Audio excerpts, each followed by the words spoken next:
Rəhman və Rəhim olan Allahın adıyla. Həzrəti Peyğəmbərimiz məsciddə mübarək minbərinə qalxırdı ki, cəmaat üçün, səhabələr üçün moizə eləsin. 3 pilləli minbərinin birinci pilləsini mübarək qədəmin qoydu, qeybdən nə eşitdisə amin dedi. İkinci ayağını qoydu, yenə qeybdən nə eşitdisə amin dedi. Və 3-cü pilləyə də qalxanda yenidən amin dedi və əyləşdi. Soruşdular sahabələr ki, ya Resulullah, qeybdən nə eşitdiniz ki, amin deyirdiniz? Həzrət cavab verdi ki, qardaşım Cəbrail dua edirdi və mən də amin deyirdim.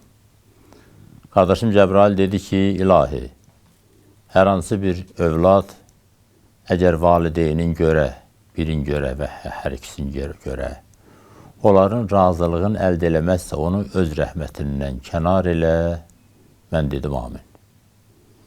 İkinci, Cəbrail dua elədi ki, ilahi, Peyğəmbərin adı çəkilə və ona bir müsəlman adı çəkildikdə səlavat və səlam göndərməyə, onu öz rəhmətindən kənar elə, mən dedim amin.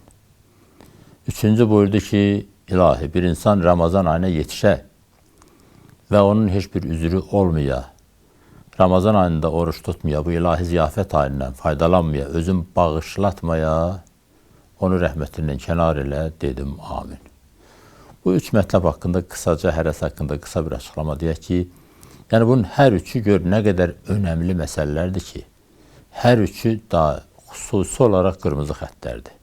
Məsələn, bir insan valideynin birin və yaxud hər ikisini görür və onun razılığını əldə eləmir. Da səni həyata gətirən bunlardır. Sənin nəvazişini çəkən, əziyyətini çəkən, bunlar böyüdüb səni. Sən necə ola bilər ki, onların razılığını əldə eləməyəsən? Yəni, bu böyük bir xətadır, ilahi. Bunu bağışlamır adama. Necə ki, Allah Teala Quran-ı Kərimdə buyurur ki, İsra surəsinin 23-cü və 24-cü ayətlərində ki, əgər valideynlərinizdən biri və ya hər ikisi qocalıb yanınızda qalsalar, onlara uf da belə deməyin, üstlərinə qışqırmayın, əmirlərinə itaət edin, üzlərinə xoş sözlər deyin və əllərinizi Allah dərgahına qaldırın deyin, ilahi. Necə ki, valideynlərimiz bizi dünyaya gətirmiş və çoxlu əziyyət və nəvazişimizi çəkmişlər, sən də onların bütün günahlarını bağışla və onlara öz dərgahında gözəl məqam, cənnət inayət elə.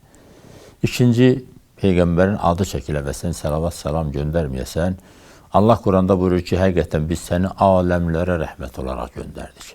Allah sənə bu boyda hədiyyə göndərib. Allah sənə bu boyda neymət göndərib. Sən bir səlamı belə ona göndərməyə əgər tənbəllik eləyirsənsə və yaxud himmətsizlik eləyirsənsə və bu da bağışlanmır.